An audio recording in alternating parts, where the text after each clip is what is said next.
Big swirly lollipops with different colors. You remember that? Yes. Those are diabetes on a stick. But they're really nice. And when you're a kid, it's you gotta have it. You gotta have it. So I was determined to get that lollipop. And guess what? I did. I got the lollipop. I also got the role for being in Gulong ng Palad. Because what I didn't know is that that line was not for lollipops. That cue was for an audition. And I answered all the questions correctly. I was paying attention to the person who was talking to me. I was focused on the lollipop, not on him, but on the lollipop. That I landed a job. So there I was, I'm the smallest kid on that picture. I became a promising child star, best child star, best child actor. I was a matinee idol. I was a teenage crush thing. I was an A-lister by the age of my teens.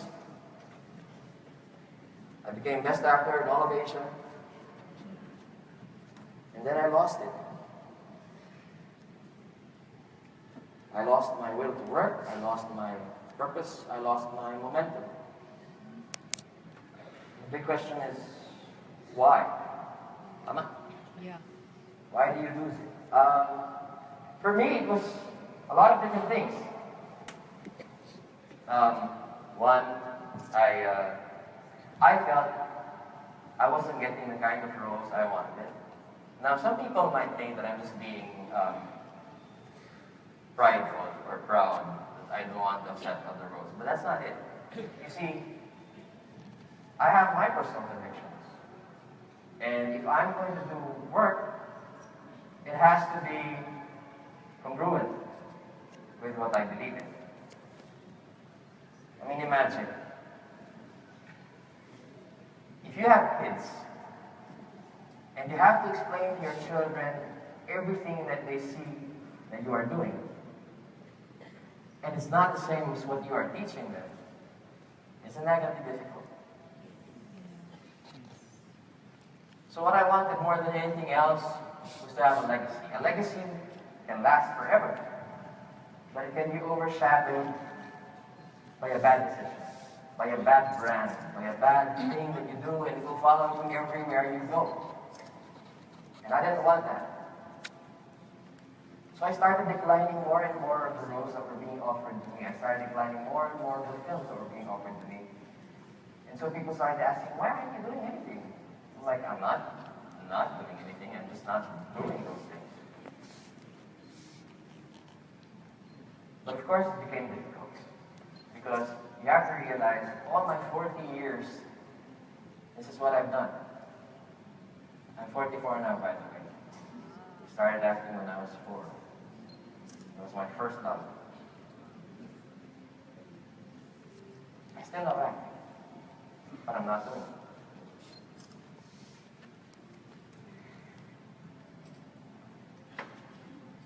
Is it legacy or money? That was my question to myself. Am I going to work for money, or am I going to work towards what I want to do? And then the next question is, can you have both? Yeah. Of course you can have both.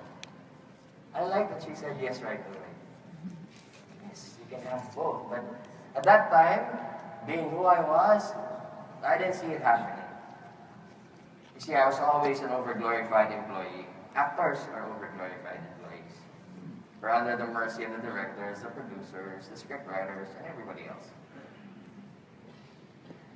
And I didn't want that. I didn't want to be at the mercy of anyone. I wanted to be able to do something that I can take hold of, that I can share with my family. I needed to be more than me. So what was needed was a reinvention. You've always heard this. What is reinvention? Reinvention. You know, they keep saying do not reinvent the wheel, but they did. Now they have wheels that run without air. Now they have wheels that has a lot of holes, but still runs. Now they have steel wheels, wooden wheels, rubber wheels, and they still keep reinventing the wheel.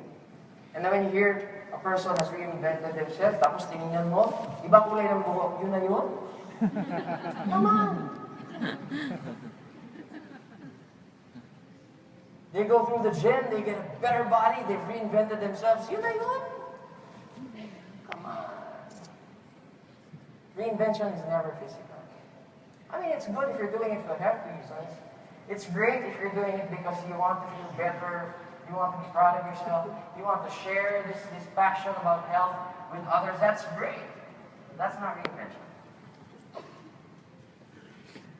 Reinvention is taking one's life to the very edge of your capabilities, the very edge of your comfort level, and then falling. And then you keep walking forward. Keep walking forward. You keep walking on, no matter how scary it gets, no matter how difficult, no matter how different it is from what you used to. That's how you reinvent yourself. Because you have to remember what is courage anyway. And I will say this in Tagalog. I'll translate it in English later. Ano nga ba yung katapangan? Bravery and courage. Hindi katapangan yung sumusugod ka sa gera dahil malayo yung kalaban. Ang katapangan, yung 800 sila, tapos 5 lang kayo, tapos laban pa rin. Or better yun, 1,000 sila, mag-isa ka lang, laban pa rin. Tapang kayo. Courage is not the absence of fear, it is pressing forward in the presence of great fear. And I was afraid. You see, during that time, I had a wife and 3 kids. Oh, by the way, I still have a wife. She's there. I now have 5 kids. Buti hindi ko napagtalo, no? Mahirap yung 1 kid and 5 wives. Yeah. 1 wife and 5 kids. I'm good with that. And she's always been my biggest support.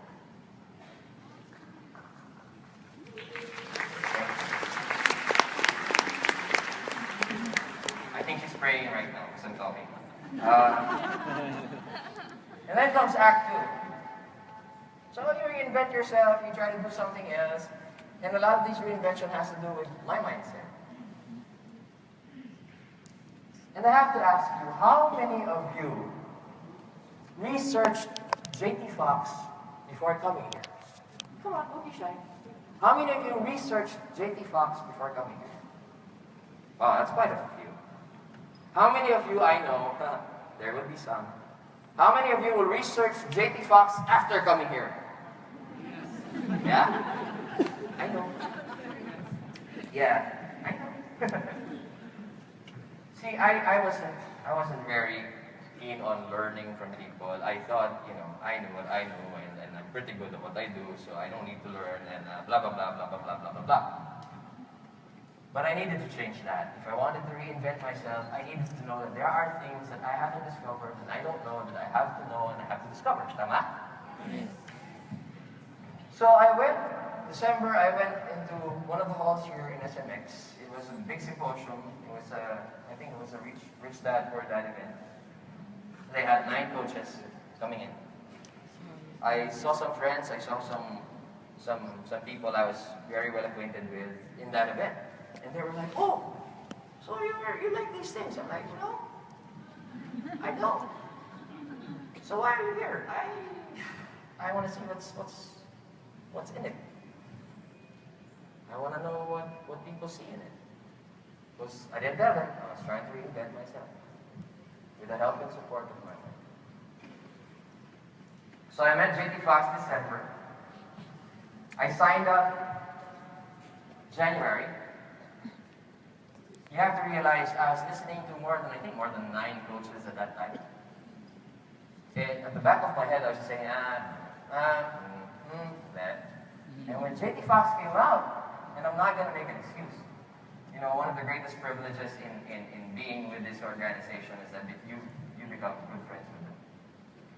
I've become good friends with Coach Dana, with J.T., Coach Brett, and all the other coaches, and all the staff that they have. They're wonderful people. But when I first saw J.T., hey, sus, hindi! No. He was a big guy. I mean, not physically.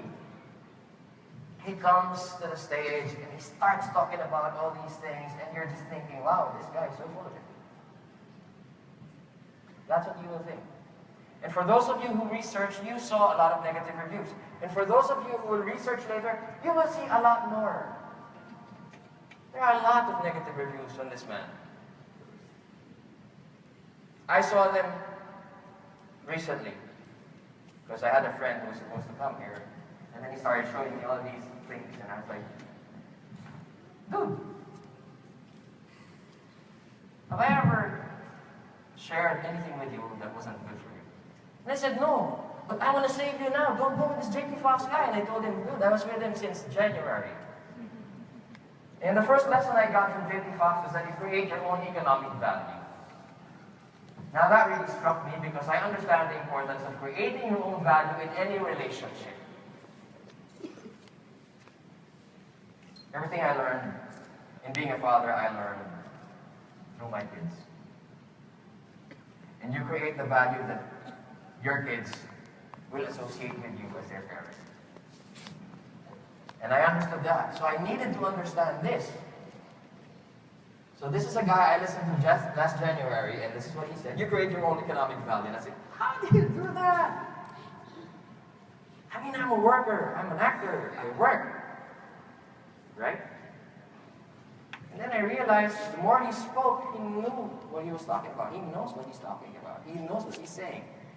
And there's this guy who probably wasn't going to be my first choice because we were so different.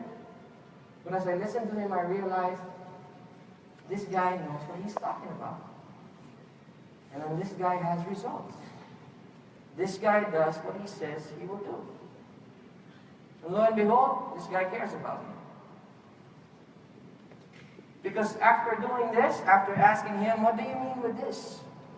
After sitting down with some coaching, with some people, with this organization, this is my result. I have a 300-seater restaurant, a food concession that serves 6,000 people, 24 hours, 7 days a week, 2 security agencies, a film production outfit that does everything from beginning to end, an image production company, and most of my people are there. And then I sit...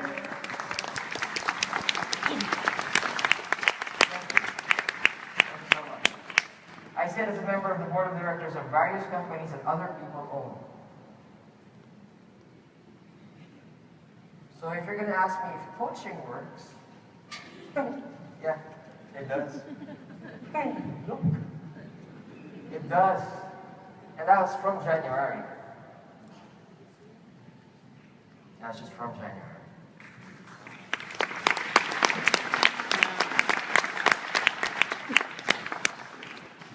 So, I'm not going to give you advices. Some of you are a bit more advanced in years than me. Some of you have greater experiences than I may have had.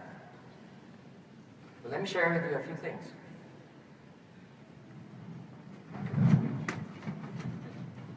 There, you need to take determined action. Determined action number 1 is don't go chasing the money. You still chase your legacy. You make sure that you can make money.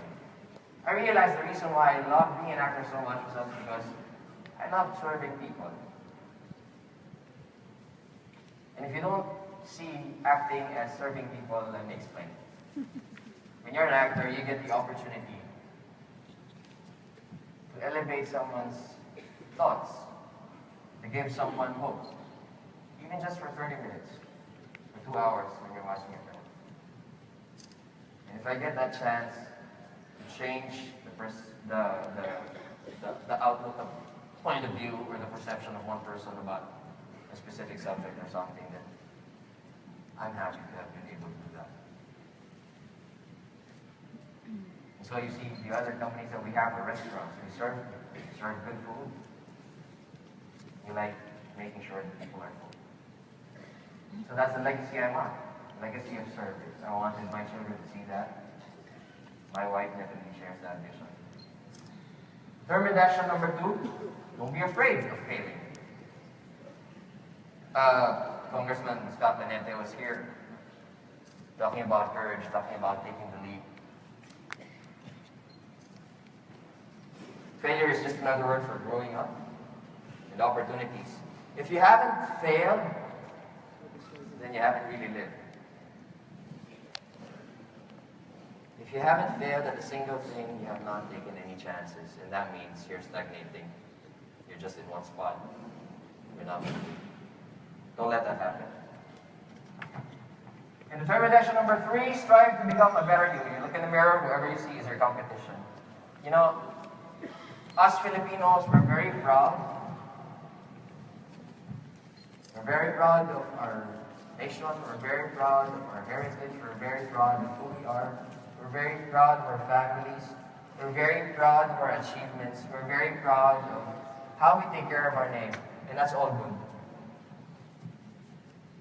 But if you really want to make a difference in the lives of the people who depend on you and who love you, then you owe it to yourself to become a better person every single day. If it means becoming a better boss, a better coach, a better mentor, a better manager, a better employer, a better employee, it doesn't matter who you are, what you do, just become better. And one of these days, I hope to find you here because you are all going to be, by the determined actions that you take, better. Is that good? Yes. Remember, can you reinvent yourself? Well, I have, I can, I still will. So you can, and we will all change the world if we put our mind into it by the things that we do. Remember, it's not how good we are, it's how good we want to be. And how many determined actions we take to get there. Thank you so much. God bless you. Romnick Sarmenta. All right.